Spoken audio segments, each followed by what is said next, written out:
शांति। आज अव्यक्त मुरली भाग त्याग और भाग्य। 15/3/72 की मुरली है। अपने को त्याग तपस्वी मूर्त समझते हो। सबसे बड़े से बड़े मेहनत का त्याग कौन सा है? देह अभिमान का।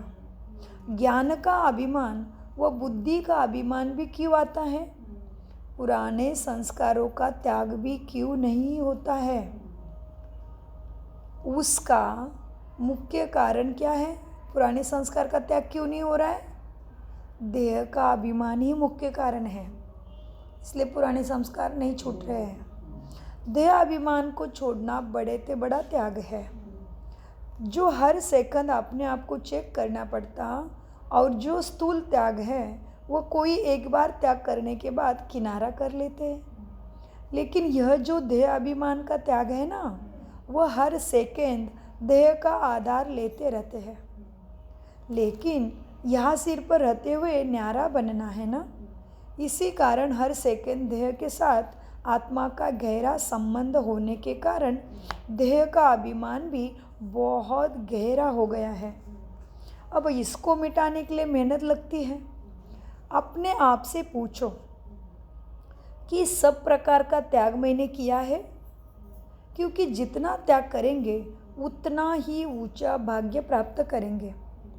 वर्तमान समय में व भविष्य में भी ऊंचा, अभी का त्याग ऊंचा तो भविष्य में ऊंचा भाग्य।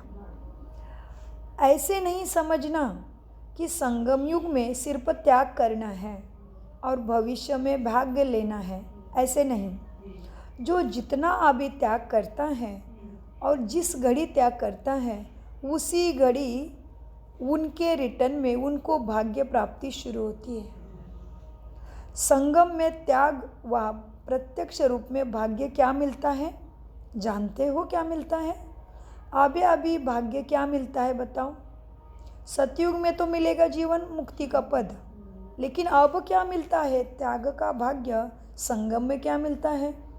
आपको अपने त्याग का भाग्य मिला है क्या?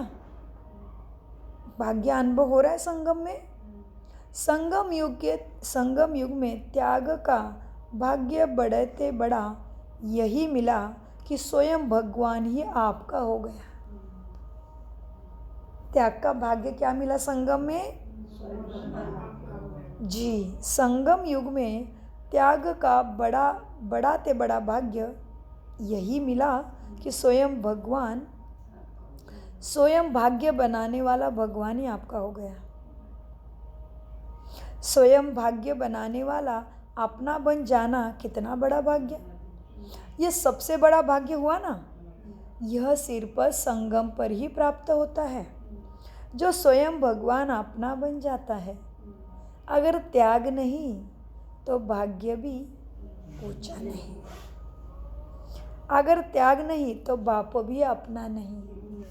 इसलिए पहले मैं देह नहीं हूँ, देह को चलाने वाली दिव्य शक्ति परमात्मा की लाडली संतान आत्मा हूँ।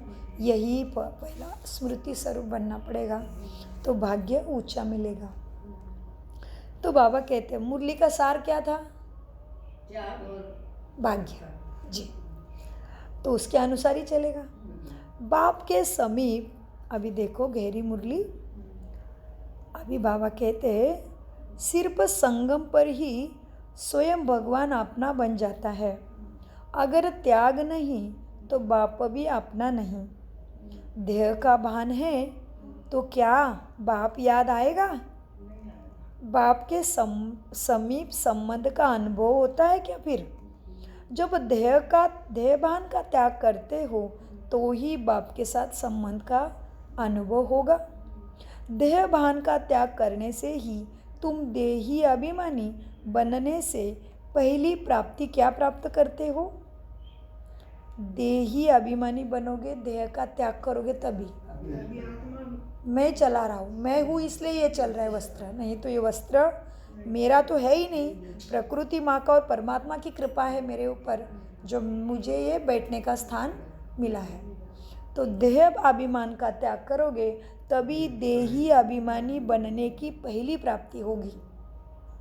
हाँ, यही ना कि निरंतर बाप की स्मृति में रहते हो, अर्थात हर सेकंड के त्याग से हर सेकंड के लिए बाप के सर्व संबंध का प्राप्ति होगी, सर्व शक्तियों का अपने साथ अनुभव करते हो, तो यह सबसे बड़ा भाग्य हुआ ना। यह भविष्य में नहीं मिलता, संगम में ही मिलेगा। परमात्मा के साथ सर्व संबंध का अनुभव और शक्तियों का अनुभव अभी होगा, देह अभिमान का त्याग करने से। इसीलिए कहा जाता है यह सहज ज्ञान है। बैठे बैठे मन दे दो, सब कुछ आपका। कोई दिन भर तपस्या करने की ज़रूरत नहीं, माला जपने की ज़रूरत नहीं, भूखा रहने की ज़रूरत नहीं, पहाड़ चढ़ने की ज़रूरत नहीं, जल समाधि की ज़रूरत नहीं, काशी कलवट खाने की भी ज़रूरत। कितना सहज है, बैठे बैठे, और जहाँ भी बैठोगे उधर से हर समय प्राप्ति कर सकते हो। इतना आसान है क्या कोई चीज़? हाँ, वो इस स्कूलों में जाके भी कितनी मेहनत करनी पड़ती है। ऐसे नहीं होता कि स्कूल ही मेरे घर आया।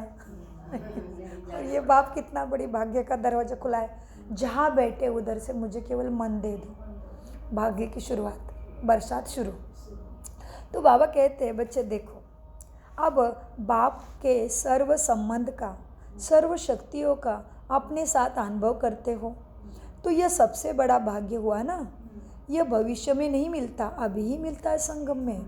इसलिए कहा जाता है यह सहज ज्ञान और सहज राजयोग भविष्य फल नहीं, लेकिन प्रत्यक्ष फल देने वाला है। भविष्य तो वर्तमान के साथ साथ बंधा हुआ है, लेकिन सर्वश्रेष्ठ भाग्य सारे कल्प के अंदर और कहाँ नहीं प्राप्त करते हो। इसी समय ही त्याग और तपस्या से बाप का हर सेकंड का अनुभव करते हो ना, बाप का साथ का अनुभव करते हो हर सेकंड, अर्थात बाप को सर्व संबंधों से अपना बना लेते हो। पुकार यही नहीं करते थे, पुकार यह नहीं करते थे, पुकारते थे कुछ और ही थे, लेकिन प्राप्ति तो कितनी ऊंची हो गई। पुकारते क्या थे? बस तेरे चरणों में थोड़ी सी जगह दे दे, और कितने मालिक ही बन गए वर्षे के। मांगा था पैर, मिला सिर का ताज। पुकार यह नहीं करते थे, पुकारते तो कुछ और थे, लेकिन प्राप्ति क्या हो गई? जो न संकल्प में सोचा था, न सपनों में था, वह प्राप्ति हो रही है ना। तो जो न संकल्प न स्वप्न में बात हो, वह प्राप्ति हो जाए, इसको कितना बड़ा भाग्य कहेंगे। इसको कहा जाता है ऊंचा भाग्य। जो चीज़ मेहनत से प्राप्त होती है उसको भाग्य नहीं कहा जाता। यह सहज राजयोग हो रहा है। कितनी गुप्त बातें हैं। स्वतः ही मिलने का, स्वतः ही मिलने का असंभव से संभव हो जाता है। न उम्मीदवार से उम्मीदवार हो जाते हो, इसीलिए इसको कहा जाता है भाग्य। यह भाग्य मिला है ना। पुकारते तो कुछ और थे कि हमको सिर्फ अपना कुछ ना कुछ बना लो भगवान, तेरे बूंद दे दो बस। तेरे एक बूंद के प्यासे पुकारते थे, और कितना ऊंचा बना लिया भगवान ने। साधारण मनुष्य से उठ के सीधा देवी देवता। बाबा कितनी बार कहते, तुम बच्चे मेरे सिर के ताज हो, तुम मेरे आँखों का तारा हो, हाँ तुम मेरे दिल तक बच्चे हो। बाबा कहते पुकारा तो कुछ और था कि हमको सिर्फ अपना कुछ ना कुछ बना लो। इतना ऊंचा बनना नहीं चाहते थे, लेकिन मिला क्या? स्वयं तो बन गए, लेकिन बाप को भी सब कुछ बना लिया। तो यह भाग्य हुआ ना। संगम युग का श्रेष्ठ भाग्य इसी त्याग से मिलता है। सदैव यही सोचो कि अगर देहभान का त्याग नहीं करेंगे, अर्थात देही अभिमानी नहीं बनेंगे, तो भाग्य भी अपना नहीं बना सकेंगे। अर्थात संगम युग का जो श्रेष्ठ भाग्य है उनसे वंचित रहेंगे। तो समझा त्याग से कितना ऊंचा भाग्य मिलता है। तो बाबा ने पहले भाग्य की लिस्ट सामने रखी और फिर बता दिया अभी क्या करना है। बाबा कहते देखो बच्चे, अगर देह का त्याग नहीं, देहाभिमान का त्याग नहीं करेंगे, तो देही अभिमानी भी नहीं बनेंगे। देही अभिमानी नहीं बने तो भाग्य भी अपना नहीं बना सकेंगे, अर्थात संगम युग का जो श्रेष्ठ भाग्य है उनसे ही वंचित रहेंगे। अगर मानो सारे दिन में कुछ समय देह अभिमान का त्याग रहता है और कुछ समय नीचे रहते हैं, अर्थात देह के भान का त्याग नहीं, तो उतना ही संगम युग में श्रेष्ठ भाग्य से वंचित होते हैं। भाग्य बनाने वाला बाप जब हर सेकंड भाग्य बनाने की विधि सुना रहे हैं तो तुम्हें क्या करना चाहिए?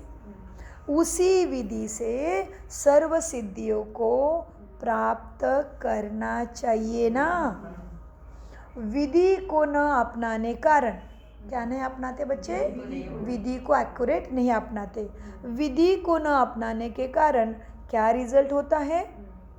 न अवस्था की वृद्धि होती है, न सर्व प्राप्तियों में सिद्धि होती है। तो क्या करना चाहिए? विधाता द्वारा मिली हुई विधियों को सदा अपनाना चाहिए मन बुद्धि के द्वारा। जो विधाता द्वारा मिली हुई विधियों को सदा अपनाना चाहिए, जिससे वृद्धि भी होगी और सभी सिद्धियां भी प्राप्त होगी।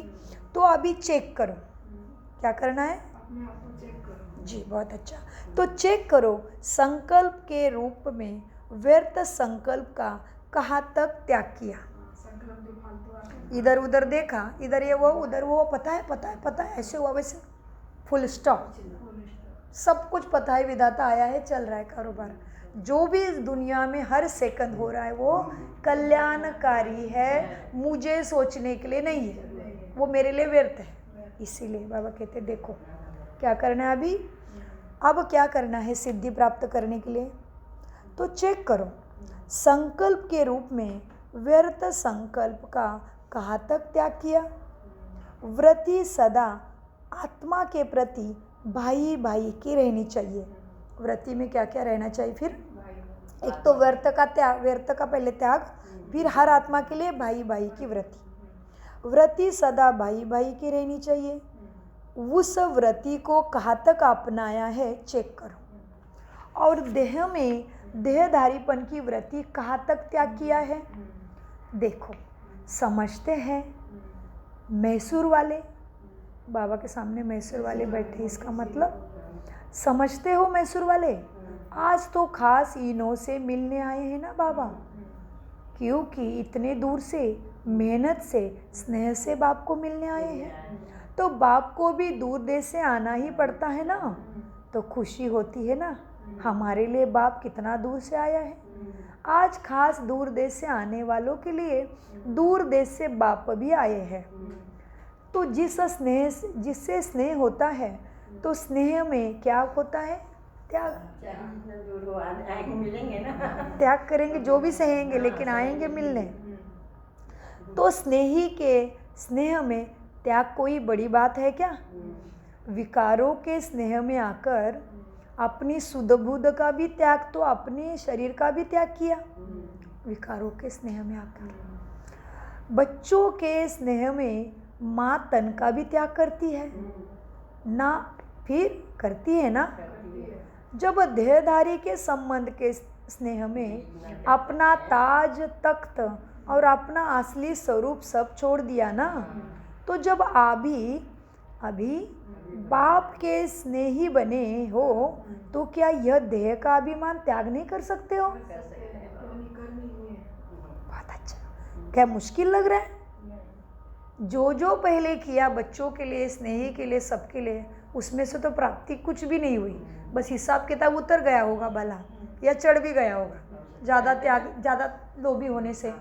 लेकिन अभी बाबा कहते सभी जन्मों का देने वाला मिल गया, तो क्या इतने के लिए देह का त्याग नहीं कर सकते? देह अभिमान का, देह का त्याग नहीं करना है। आज तो साकार मुरली में बोला है देह का ध्यान रखो, ये देह बहुत मूल्यवान है, इसी में भगवान से मिलन हुआ है, इसी में संपूर्ण बनने का भाग्य है, इसी देह में।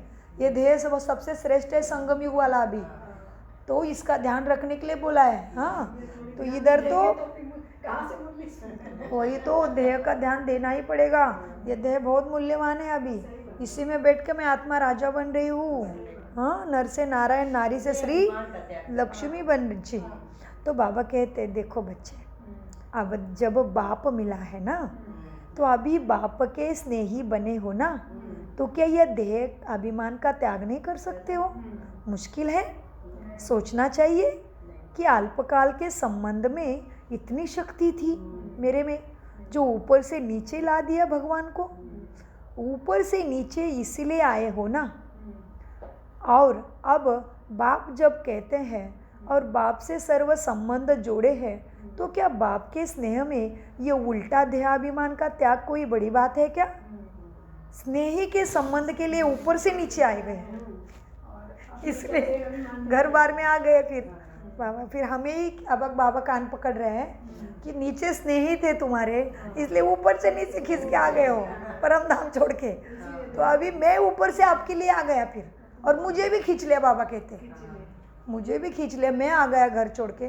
तो क्या अपने लिए अभी इतना भी त्याग नहीं करोगे? हाँ, कितनी गहरी मुरली है शब्द, कितने सिंपल लग रहे कान के लिए।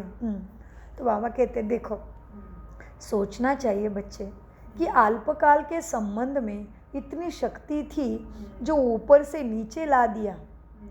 ऊपर से नीचे इसलिए आ गए हो ना।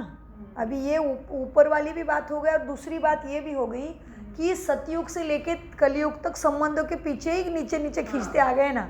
जन्म मृत्यु के चक्र लेते गए, वो भी खुशी खुशी। किसी की माँ बने, किसी की कुछ बने, किसी की पत्नी बने, किसी की जो भी बनना था रिश्ते नाते, वो हम खींचते आ गए ना। सतयुग से लेके कलयुग तो रिश्ते के खिंचाव पूरा करने के लिए तो जन्म मृत्यु के चक्र में आ गए।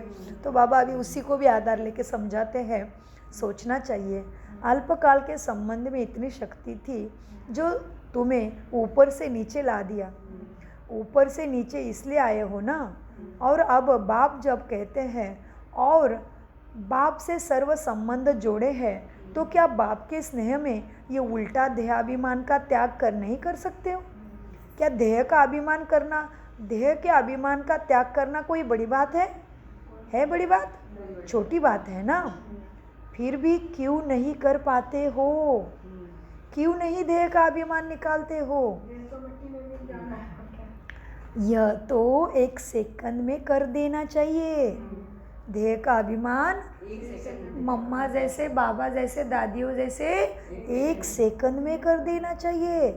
बच्चा अगर 1 मास बीमार होता है तो माँ का जो अल्पकाल का संबंध है, देह का संबंध है, फिर भी माँ 1 मास के लिए सब कुछ त्याग कर देती है ना बच्चे के लिए। देह की स्मृति सुख त्याग करने में देरी नहीं करती, मुश्किल भी नहीं समझती। तो क्या यहाँ क्या करना चाहिए बताओ? जो जन्मों जन्मों का सुख मिलना है तो त्याग करना चाहिए, क्या देर लगाना चाहिए? देर नहीं लगाना चाहिए। आत्मा अभिमानी बनना ही चाहिए। यहाँ तो सदा काल का संबंध और सर्व संबंध है, सर्व प्राप्ति का संबंध है। तो यहाँ 1 सेकंड भी त्याग करने से देरी नहीं करनी चाहिए।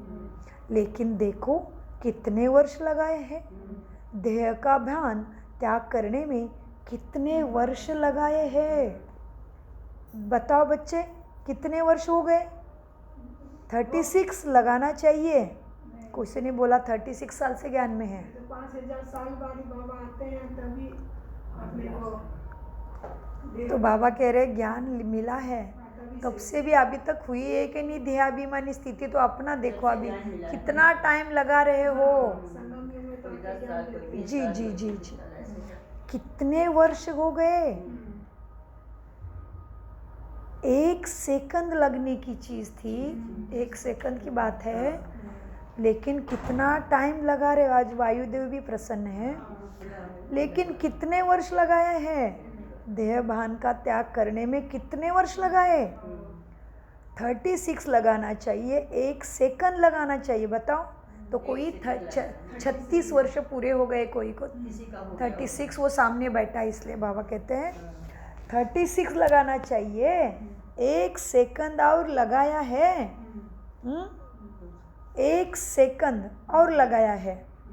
36 वर्ष आधा कल्प का अभ्यास पड़ा हुआ है, और वह जो आधा कल्प देहभान से और विकारों से न्यारे थे, वह आधा कल्प का अभ्यास 1 सेकंड में भूल गया। इसमें टाइम लगता है क्या? त्रेता में भी 2 कला कम हो जाती है, ज़्यादा विकारों में जाते हैं ना। फिर भी विकारों से परे तो रहते हो ना। सतयुग त्रेता में निर्विकारी तो थे ना। 2 कला कम होने के बाद भी त्रेता में भी निर्विकारी ही कहेंगे। विकारों के आकर्षण से परे ही थे ना। यह भी आधा कल्प के संस्कार हो गए, तो क्यों ना जल्दी जल्दी वो संस्कार याद आते हैं? यही खींच रहे क्यों? बाबा कह रहे वो चंद्रवंशी और सूर्यवंशी संस्कार भी आधे रहे, तो वो क्यों नहीं स्मृति में आ रहे जल्दी? उधर क्यों खिंचाव नहीं हो रहा है? देवी गुण धारणा में देर क्यों? देही अभिमानी बनने में देर क्यों लग रहे हैं? ये आधा कल्प वाले संस्कारी क्यों हावी हो गए हैं? द्वापर वाले चढ़े हो, द्वापर और कलयुग के। क्योंकि बाबा कहते आधा आधा वाले हो आप, आपने पूरा सुख लिया है दोनों कल्प का, तो वो वाले संस्कार इमर्ज होने चाहिए ना तुरंत, जो कल्याणकारी है। जो आधे में ही फंस गए हो, जो निकलने ही रहे, तैयार नहीं है आधा कल्प के। द्वापर युग के जो संस्कार चढ़े वो निकलने को ही तैयार नहीं, तभी से देहभान में आए। तो बाबा अभी गहराई में लेके जाते। बाबा कहते बच्चे देखो अब क्या हुआ, त्रेता में निर्विकारी ही कहेंगे ना, विकारों के आकर्षण से परे ही थे। यह भी आधा कल्प के संस्कार हो गए, तो वह क्यों नहीं स्मृति में जल्दी आते हैं? आत्मा का असली रूप भी क्या है? आप आत्मा के निजी असली संस्कार व गुण कौन से हैं? वही है ना जो बाप में है। जो बाप के गुण है, क्या है बाप के गुण? ज्ञान का सागर, सुख का सागर, शांति का सागर। वह सागर है, पर आप स्वरूप तो हो ना। वह सागर है, पर आप स्वरूप तो हो। तो जो आत्मा के निज गुण हैं, शांति स्वरूप तो हो ना। यह तो संग के रंग में परिवर्तन में आए हो, लेकिन वास्तविक जो आत्मा के स्वरूप का गुण है वह तो बाप के समान ही है ना। इसलिए कोई मरता है तो क्या कहते हैं? आत्मा को शांति देना, और फिर स्वर्गवास हो गया। फिर क्या कहते हैं? आत्मा को शांति देना। तो बाप कहते मैं तो सागर हूँ, सागर ही रहता हूँ। तुम तो द्वापर युग में मनुष्य भाव में आ गए, तो संग के रंग में खुद को भूल गए। लेकिन एक बार तुम्हें पता चला कि मैं आत्मा शांत स्वरूप हूँ, तो वो स्वरूप को एकदम निजी पकड़ते क्यों नहीं हो? उसी स्वरूप में क्यों नहीं कायम टिक रहे हो? ये पूछ रहे हैं अभी बाबा। तो बाबा कहते देखो, तो जो आत्मा के निज गुण हैं, शांत स्वरूप तो हो ना। यह तो संग के रंग में परिवर्तन में आए हो, लेकिन वास्तविक जो आत्मा के स्वरूप का गुण है वह तो बाप के समान ही है ना। तुम्हारा स्वरूप ही है शांति स्वरूप, वह भी क्यों नहीं जल्दी स्मृति में आता है? अशांत क्यों होते हो?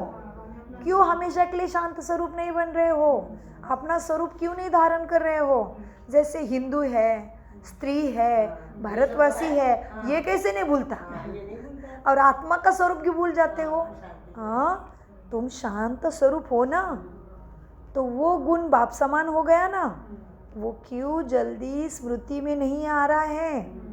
ऐसे ऐसे अपने से बातें करो, समझा?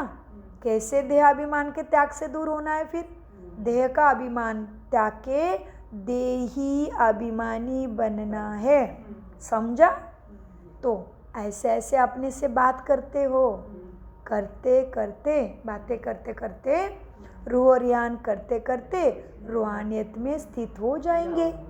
यह अभी नहीं सोचो कि द्वापर के ये पुराने संस्कार है इसलिए ये हो गया मेरे से, वो हो गया नहीं। वो वाले संस्कार याद करो, सूर्यवंश और चंद्रवंशी जो निर्विकारी थे तुम।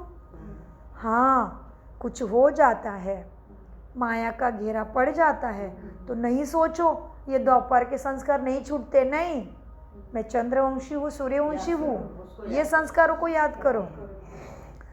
अभी नहीं सोचो कि द्वापर के ये पुराने संस्कार है इसलिए मेरे से ये हो गया, नहीं। इसके बजाय यह सोचो कि मुझे आत्मा के आदि संस्कार और अनादि संस्कार कौन से हैं? अनादि माना देवी देवता, हाँ, आदि माना परम धाम वाले। सो आदि अनादि संस्कारों को याद करो। सृष्टि के आदि में जब आत्माएं आई तो क्या संस्कार थे?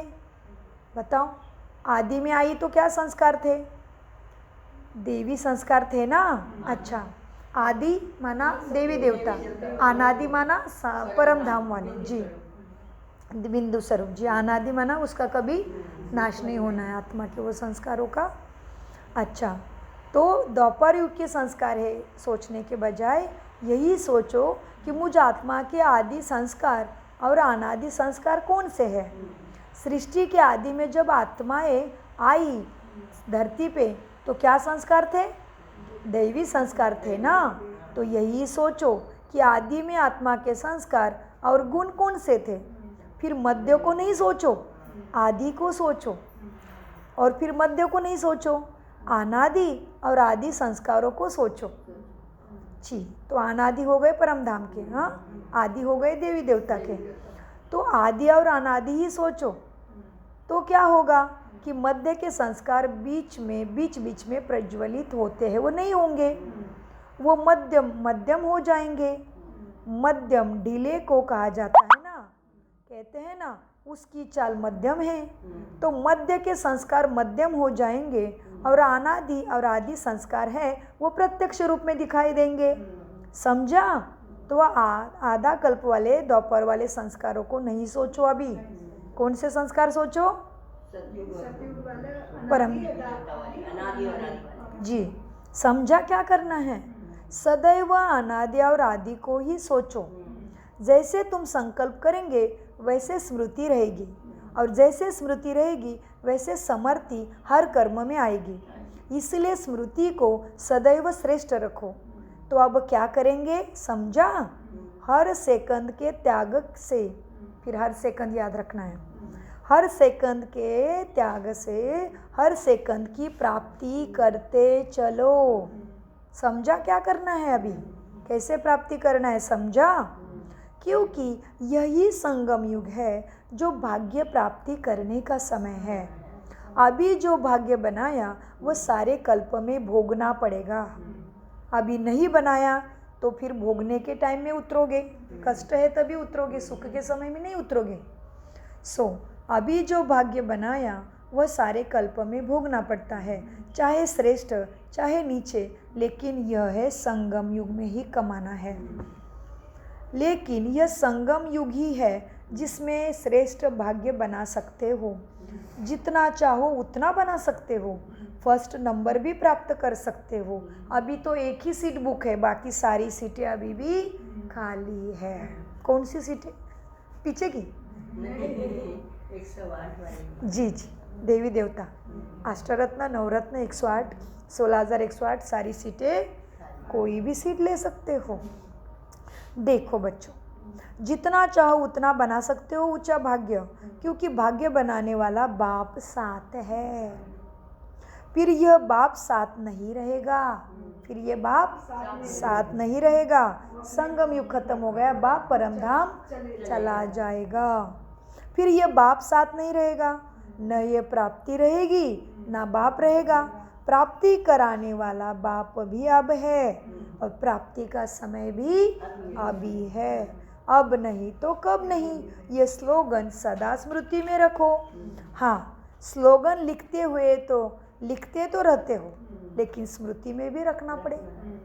यह समझते हो कि यह स्लोगन हमारे लिए है। अगर सदैव यह स्मृति में रहे कि अब नहीं तो कभी भी नहीं, फिर तो करेंगे ना। सदैव सोचेंगे जो करना है वो अब करना है, और जो करना है वो अभी कर लो। तो सदा स्लोगन स्मृति में रखो। अपनी स्थिति को सदा त्याग और सदा भाग्यशाली बनाने के लिए चेकिंग तो करनी ही है, लेकिन चेकिंग में भी मुख्य चेकिंग कौन सी करनी है? जिस चेकिंग करने से ऑटोमेटिकली चेंज आ जाएगा, क्योंकि चेकिंग करनी है। उसकी क्या चेकिंग करनी है? हम कितना तक जी जी जी, आदि संस्कार अनादि संस्कार कितने चार्ज हो गए हैं। क्या चेकिंग करनी है? उसके लिए एक स्लोगन है। वो स्लोगन कौन सा है जो बहुत बार सुनाया था? कम खर्चा बाला नसीन। ज़्यादा व्यर्थ के संकल्प में दृष्टिवृत्ति संकल्प से जाना ही नहीं है। जो जमा का खाता जमा होके बढ़ता जाएगा। वो स्लोगन याद दिला रहे बाबा। तो बाबा कहते देखो अब चेक करना है कि ऑटोमेटिकली जमा होता रहे, उसके लिए क्या करना है? क्या चेकिंग करनी है? कम खर्चा बाला नसीन। अब कम खर्चा बाला नसीन कैसे बनना है? वो लोग तो स्थूल धन में कम खर्चा बाला नसीन समझते हैं और वैसे ही बनने का प्रयत्न करते हैं। लेकिन आप लोगों के लिए संगम युग में कितने प्रकार के खजाने मिले हैं मालूम है? समय, संकल्प, श्वास, ये सबसे बड़ा तुम्हारा खजाना है। क्या मिले खजाने ब्राह्मणों को? जी, समय, संकल्प, श्वास तो है ही खजाना, लेकिन उसके साथ अविनाशी ज्ञान रत्नों का खजाना भी है जो दुनिया के पास नहीं है। ये ज्ञान रत्नों का खजाना भी, हाँ, तो समय, श्वास, संकल्प तो खजाना है ही, लेकिन उसके साथ अविनाशी ज्ञान रत्नों का खजाना भी है। और फिर पांचवा स्थूल खजाने से भी इसका संबंध है। पांचवा स्थूल खजाना, अभी सारी उपलब्धियां है, अच्छा सब कुछ है, इधर उधर सब कुछ है, वो स्थूल खजाना इस खजाने के ऊपर कनेक्टेड है। घर बार संपत्ति प्रॉपर्टी संबंधी अच्छे, ये खजाना ज्ञान रत्नों के खजानों के साथ कनेक्टेड सदैव है। सो बाबा कहते देखो बच्चे, अब क्या है, यह सबसे श्रेष्ठ खजाना है, वो अविनाशी खजाना है ज्ञान रत्नों का। और पांचवा खजाना स्थूल जो इसके साथ संबंध है इसका। तो यह चेक करो, संकल्प के खजाने में भी कम खर्चा बाला नसीन बने हैं क्या? सदा ज़्यादा तो नहीं खर्च करते हो, क्योंकि तुम्हारे संकल्प से भी वायुमंडल बनता है। व्यर्थ संकल्प करते हो तो वही वायुमंडल को तुमने इन्फेक्टेड कर दिया।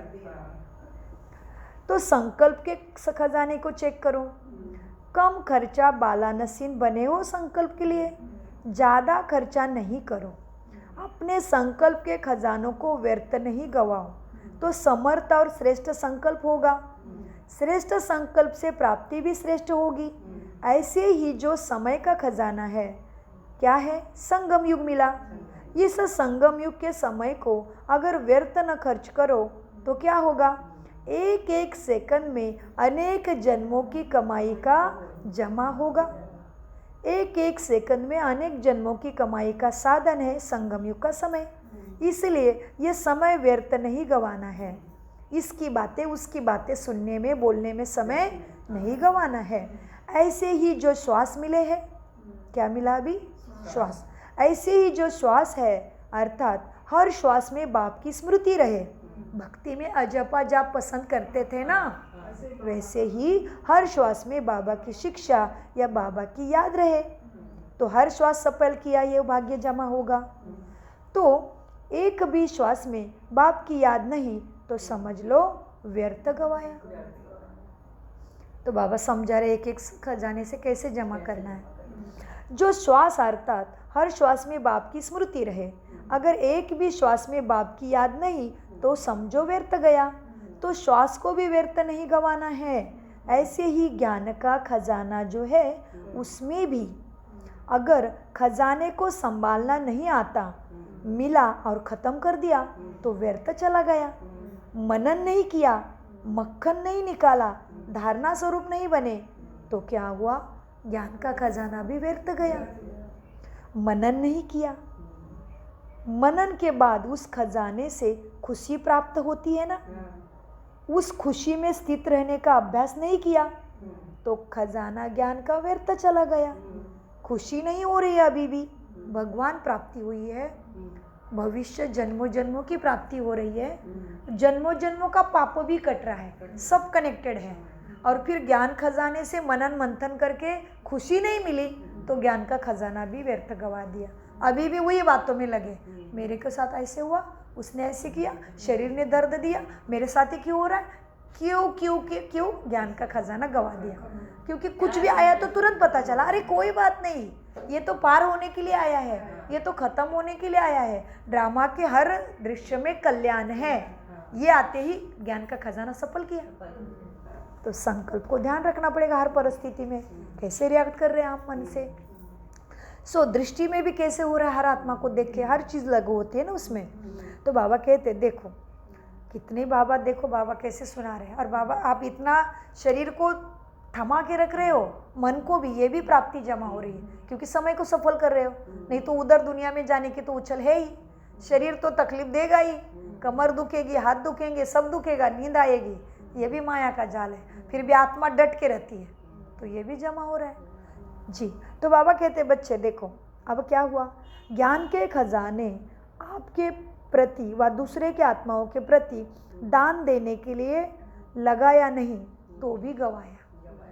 अभी हम किसी को बोल के नहीं, लेकिन दृष्टि से तो कह सकते हैं, हे आत्मा तू पवित्र है, पवित्र धाम की हो, पवित्रता की लाडली संतान है, तेरी बुद्धि की तार भी उसके साथ जुड़ रही है। केवल संकल्प का खेल। किसी आत्मा को देखा भी नहीं, आपको पता चला मेरे बाजू में कोई है, बस हे आत्मा तो शांति सागर की लाडली संतान है, तेरी बुद्धि की तार उसके साथ जुड़ रही, हो गई, बैठे बैठे प्राप्ति कर लिया आत्मा ने। ये करना है, ज्ञान को यूज़ करना है, खजाने को। तो बाबा कहते बच्चे देखो अब क्या हुआ, ज्ञान खजाना मनन नहीं किया ना, मनन के बाद उस खजाने से जो खुशी प्राप्ति होती है उस खुशी में स्थित रहने का अभ्यास भी नहीं किया, तो क्या हुआ, ज्ञान खजाना व्यर्थ गया। देखो जैसे भोजन किया, अब हजम करने की शक्ति नहीं तो भोजन क्या हुआ, व्यर्थ हो गया ना। इसी प्रकार ये ज्ञान के खजाने आपके प्रति व दूसरों के आत्माओं को दान देने के प्रति नहीं लगाया तो व्यर्थ गया ना। ऐसे ही ये स्थूल धन भी है, अभी कहा गए बाबा स्थूल धन, ऐसे ही यह स्थूल धन भी अगर ईश्वरीय कार्य में, हर आत्मा के कल्याण के कार्य में व अपनी उन्नति के कार्य में न लगाकर अन्य कोई स्थूल कार्य में लगाते गए तो व्यर्थ ही गया ना। क्योंकि अगर ईश्वरीय कार्य में नहीं लगाते हो तो यह धन, स्थूल धन, 1 का लाख गुना तो नहीं बनेगा। फिर तो जो भी दूसरा किया उसमें तो प्राप्ति रिटर्न इतनी नहीं है। तो अगर यह स्थूल धन ईश्वरीय कार्य में लगाते हो तो यह स्थूल धन भी 1 का लाख गुना बनकर प्राप्त होता है। और अगर 1 व्यर्थ गवा दिया तो 1 गवाया नहीं लेकिन लाख गवा दिया। इस प्रकार जो संगम युग का सर्व खजाना है ना, उस सर्व खजाने को चेक करो कि मैं इस खजाने को कितना प्रतिशत सफल कर पा रही हूँ। संगम युग का सर्व खजाना है, सर्व खजाने को चेक करो कि कोई भी मेरा खजाना व्यर्थ तो नहीं जा रहा है ना। तो ऐसे क्या कहते हैं इसको, कम खर्चा बाला नसीन। तो चेक करो कम खर्चा बाला नसीन बने हो या अब तक अलबेले होने के कारण व्यर्थ ही गवा रहे हो। जो अलबेले होते हैं वे व्यर्थ गवाते हैं, जो समझदार होते हैं, नॉलेजफुल होते हैं, सेंसिबल होते हैं, वह एक छोटी सी चीज़ भी व्यर्थ नहीं गवाते हैं। ऐसे के लिए कहा जाता है कम खर्चा बाला नसीन। ऐसे बन गए हो जैसे साकार बाप ने कम खर्चा बाला नसीन बनकर दिखाया ना। तो क्या फॉलो फादर करना नहीं आता, पकड़ लिया ना कान बाबा ने। क्या ब्रह्मा माँ ने करा वैसे करने नहीं आता। उदाहरण सामने है ना, भले कोई अनजान बात हो तो भले देर लगेगा, लेकिन एग्जाम्पल सामने है। इतने बड़े थे, इतनी उम्र हो गई थी, इतना समाज में मान था, राजा महाराजा के साथ उठना बैठना, इतना बड़ा परिवार, फिर भी तुरंत वैराग्य वृत्ति धारण कर ली। तो बाबा कहते हैं देखो कम खर्चा बाला नसीन को बाबा ने 2 बातों में बांधा। तो कम खर्चा बाला नसीन ऐसे हो गए हो, देखो जैसे साकार बाप ने किया, कम खर्चा बाला नसीन बनकर दिखाया ना। कम खर्चा बाला नसीन, तो क्या फॉलो फादर नहीं करना है। कोई भी स्थूल धन, अगर स्थूल धन नहीं है तो यज्ञ निवासी है, उनके लिए यज्ञ कि हर वस्तु ही स्थूल धन के समान है। अगर यज्ञ की कोई भी वस्तु व्यर्थ गवाते हो तो कम खर्चा बालानसीन नहीं कहेंगे।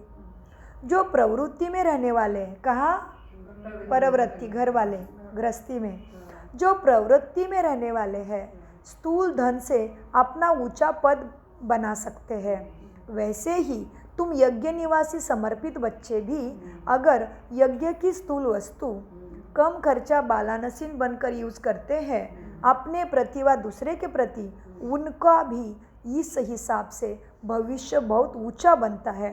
तो हम भी क्या है, अभी आपने अपने सेवा स्थान पर अभी जहाँ जाओगे वो आपका है कि किसका है? केवल ये मेरा है मधुबन, जहाँ बाबा का कार्य चलता है वो मेरा घर है, बाकी सारा मेरे लिए कर्म क्षेत्र अटेंशन क्षेत्र हो गया अभी, क्योंकि वो धर्म क्या बोला है कर्म क्षेत्र के लिए क्या बोला है शास्त्रों में? कर्म क्षेत्र कुरुक्षेत्र, वहाँ युद्ध है, वही तुम्हें हराने की पूरी व्यवस्था है, इसलिए उधर ही अटेंशन देना पड़ेगा। सो बाबा कहते हैं बच्चे, तो तुम्हारे लिए तो हर चीज़ यज्ञ की ही है, क्योंकि हर चीज़ बाबा की है। ये देह ही मेरा नहीं, तो देह से जुड़े हुए मेरी कैसी हो गई? तो हमारे लिए भी ये बातें लागू होती है। तो बाबा कहते हैं देखो बच्चे, यज्ञ की स्थूल वस्तु कम खर्चा बालानसीन बनकर यूज करते हैं, अपने प्रति व दूसरे के प्रति उनका भी इस हिसाब से भविष्य बहुत ऊंचा बनता है। ऐसे नहीं कि स्थूल धन तो प्रवृत्ति वालों के लिए साधन है, लेकिन यज्ञ निवासी के लिए यज्ञ की सेवा भी है ना। यज्ञ की वस्तु की इकोनॉमी रूपी धन स्थूल धन से भी ज़्यादा कमाई का साधन है। इसीलिए जब यज्ञ की एक भी चीज़ यथार्थ रूप से चलाते हो, यूज करते हो या संभाल करते हो, व्यर्थ से बचाते हो, तो समर्थी तुम बन जाते हो। तो समर्थी आती है भविष्य प्राप्ति के लिए। व्यर्थ से बचाव किया, अपना भविष्य बनाने की प्राप्ति की। अपना भविष्य बनाने की तो प्राप्ति हुई ना। इसलिए हर एक को अपने आप को चेक करना है, तो अपने को कम खर्चा बालानसीन कितना तक मैंने बनाया है। व्यर्थ से बचो, समर्थ बनो। जहाँ व्यर्थ है वहाँ समर्थ जरा भी नहीं हो सकता, जहाँ समर्थी है वहाँ व्यर्थ नहीं आएगा। व्यर्थ से बचो, समर्थ बनो। जहाँ व्यर्थ है वहाँ समर्थ जरा भी नहीं, और जहाँ समर्थी है वहाँ व्यर्थ जावे ये हो नहीं सकता। अगर खजाना व्यर्थ जाता है तो समर्थी नहीं आ सकती। जैसे देखो कोई लीकेज होती है, कितना भी कोशिश करो लेकिन लीकेज के कारण शक्ति भर नहीं सकती है। तो व्यर्थ भी लीकेज ही होने के कारण, क्या बोला बाबा ने, तो व्यर्थ भी लीकेज होने के कारण कितना भी पुरुषार्थ करेंगे, कितना भी मेहनत करेंगे, लेकिन शक्तिशाली स्थिति का अनुभव नहीं कर सकेंगे। इसीलिए लीकेज को चेक करके लॉक कर दो, लीकेज को फिनिश कर दो। इसीलिए लीकेज को चेक करो। लीकेज को चेक करने के लिए बहुत होशियार चाहिए। कई बार लीकेज तो मिलती ही नहीं है। अमृत वेला में सो रही तो लीकेज दिन भर पता ही नहीं चलेगा। कई बार बच्चों को आप थोड़ा चलोगे चलेगा, चलो थोड़ा सा। कई बार लीकेज तो मिलती ही नहीं है। कई बार लीकेज तो मिलती ही नहीं है। बहुत होशियार होते हैं, नॉलेजफुल होते हैं, तो लीकेज को कैच कर सकते हो। कब मिलेगा लीकेज? बहुत ज्ञान में होशियार होना पड़े, ज्ञान का मनन चिंतन करना पड़े, तो लीकेज को पकड़ पाओगे। लीकेज कैच करने के लिए बहुत होशियार होना है, नॉलेजफुल होना है, तो लीकेज को कैच कर सकते हो। नॉलेजफुल नहीं हो तो लीकेज को ढूंढ नहीं पाओगे। बुद्धि में ज्ञान रखना पड़ेगा, मंथन करना पड़ेगा। आज बाबा ने मुझे ये सिखाया, महावाक्य में ये सिखाया, महावाक्य में ये सिखाया। महावाक्य याद नहीं रहता है तो फिर 2 घंटे के बाद पूछो आज बाबा ने क्या महावाक्य सिखाया, याद नहीं रहा तो तुरंत जाके खोल के देखो, नहीं तो चिट्ठी बना के अपने कमर में रखो, जेब में रखो। हाँ, इसलिए रोज के लिए भी अभ्यास करना पड़ेगा। डॉक्टर है मधुबन में, डॉक्टर भाई जी है, उन्होंने बोला क्या करना पड़ेगा, याद नहीं रहता है, सबका प्रॉब्लम है, याद नहीं रहेगा, बुद्धि तमो प्रधान सबकी है, और किसी किसी की बुद्धि अच्छी है लेकिन वायुमंडल में तो तमो प्रधानता है ना, तो प्रभाव होता है आत्मा पे स्पंदनों का, वाइब्रेशन का। तो चिट्ठी बना के अंदर रखो, 2-2 घंटे में अपने को पूछो आज बाबा ने मुझे वरदान क्या दिया, ओह याद नहीं आ रहा है, फिर समय मिलते खोल के देखो, फिर बोलो अच्छा ये वरदान दिया है, फिर उसको चितो, ये मुझे बाबा ने वरदान दिया, ये मुझे आज आशीर्वाद मिला है, ये मुझे आशीर्वाद मिला है, पाठ करो उसको, पाठ करो माना अंदर चित्तन के बुद्धि में भर लो रट रट के, और बार बार पूछो आत्मा को, जब जब याद आती तभी पूछो मन बुद्धि द्वारा, हे आत्मा आज तुझे स्लोगन क्या मिला, आज पढ़ाई में बाप ने क्या धारणा दी थी, तो ऐसे नॉलेजफुल बन जाओगे। तो नॉलेजफुल नहीं तो लीकेज को ढूंढते रह जाएंगे। तो अब नॉलेजफुल बन, चेक करो तो व्यर्थ में समर्थी आ जाएगी। समझा? अच्छा समझा माताएं क्या करना है, समझा मैसूर वाले क्या याद रखेंगे। माताएं सिर्फ याद की यात्रा में रहती है ना, क्योंकि भाषा तो समझ में नहीं आती है, कई कई माताओं पढ़े लिखे नहीं तो हिंदी नहीं समझता, इसलिए भाषा तो समझ में नहीं सकती, यह तो याद रखेगी ना। क्या? कम खर्चा बाला नसीब, हाँ फिर भी भाग्यशाली हो, भगवान के मीटिंग में तो पहुंच गई है, यह तो समझती हो ना सारे सृष्टि में हम विशेष आत्माएं हैं। अच्छा यह समझती हो कि यह मैं कई बार आई हूँ, यह तो समझती हो ना कई बार मैं लक्ष्मी से, नारी से श्री लक्ष्मी बनी हो। हाँ तो जो चीज़ बार बार किया है वो आसान होनी चाहिए ना, यह तो समझती हो सारी सृष्टि में हम विशेष आत्माएं हैं, यह भी समझती हो कि कई बार आई है, यह समझती हो कि पहली बार आई है। क्या समझ रहे हो? कोई बंधन नहीं है तो अपने को भाग्यशाली समझती हो ना। क्या अभी भी दुर्भाग्य याद आता है? निर्बंधन हो गई हो ना, कहते हैं ना घर वाले भले जाओ निर्बंधन हो तो अपना भविष्य ऊंचा बना सकती हो। आप तो डबल भाग्यशाली हो गई हो ना, एक तो बाप मिला, दूसरा भविष्य बनाने के लिए निर्बंधन बनी हो।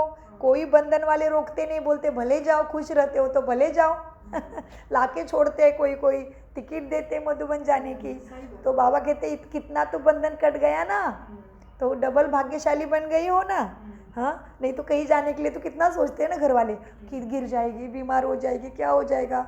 बाबा के लिए तो जाने देते हैं ना, छुट्टी देते हैं, तो बाबा कहते वो भी घर वालों का भी बंधन टूट गया ना, तो डबल भाग्यशाली बन गई हो ना। तो अभी उल्टा उल्टा अपने लिए नहीं सोचना है, कोई बंधन नहीं है तो अपने को भाग्यशाली समझती हो। हाँ निर्बंधन हो तो अपना भविष्य ऊंचा बना सकती है। अब तो डबल भाग्यशाली हो, क्यों? एक तो बाप मिला, दूसरा भविष्य बनाने के लिए निर्बंधन भी बनी हो, और ही खुशी होती है ना। ऐसे तो नहीं पता नहीं क्या है, दुख तो महसूस नहीं होता है ना, सुख अनुभव करती हो ना। अच्छा हुआ जो निर्बंधन हो गई हो, बाप के पास पहुंच गई हो, ऐसे अपने को भाग्यशाली समझती हो। या कभी कभी दुख भी आता है, दुख की वासना तो नहीं आती है ना कि शरीर ऐसा हो रहा है, ये ऐसे हो रहा है, नहीं करते हो ना। ऐसे वैसे को छोड़ो, बाप को मन जोड़ो, और कोई साथ होगा तो टक्कर होगी, इसलिए दूसरे का साथ नहीं लेना है मन में। शिव बाबा अगर साथ है तो टक्कर होगी ना, नहीं होगी ना। संगम युग में लौकिक सुहाग का त्याग श्रेष्ठ भाग्य की निशानी है। आत्मा की प्रवृत्ति में यह संबंध नहीं है। आत्मा परमात्मा से टक्कर नहीं खा सकती, तो बुद्धि परमात्मा से लगाना है, वही सच्चा स्वामी है, सखा है, सुहाग है। हाँ तो आत्मा की प्रवृत्ति में यह संबंध नहीं है, प्रवृत्ति में संबंध, पर परवृत्ति में संबंध में तो नहीं आती हो ना, किसी संबंध खींच तो नहीं रहा ना अभी। अगर प्रवृत्ति में रह आत्मा के संबंध में रहती हो तो अपने डबल भाग्य को बना रही हो। समझती हो कि मैं इनकी सेवा के लिए हूँ, परमात्मा की संतानों में देवदूत हूँ, मैं फरिश्ता हूँ, मैं इष्ट देवी हूँ, इनके ही सेवा के लिए बाबा ने मुझे रखा है, जो इनका भी मुझे परमात्मा से सदगति दाता से बुद्धि योग जोड़ना है। इसी भाव से रहो, ये मेरा, इस भाव से नहीं रहो, टक्कर खाओगे। बाबा कहते अगर प्रवृत्ति में रह आत्मा के संबंध में नहीं रहती हो तो अपना डबल भाग्य बना सकती हो। प्रवृत्ति में रहते देह के संबंध से भी न्यारी रहती हो तो प्रवृत्ति में रहने वाला ऐसे ऊंचा भाग्य बना रहे हो तो चेक करो कि मैं किसी देहभान में तो नहीं फंसती हूँ ना, तो फिर डबल भाग्य बना सकती हो, उनका भी और अपना भी। अच्छा, मीठे मीठे बच्चों को मीठे मीठे बाबा का याद प्यार गुड मॉर्निंग और नमस्ते, और हम मीठे प्यारे रूहानी बच्चों का रूहानी बाप दादा को याद प्यार गुड मॉर्निंग नमस्ते प्यारे बाबा नमस्ते। हमें सद्बुद्धि से सब कुछ समझते धारण करते और कराते। जी, मीठे प्यारे बाप दादा का अनगिनत पदम गुना शुक्रिया शुक्रिया शुक्रिया।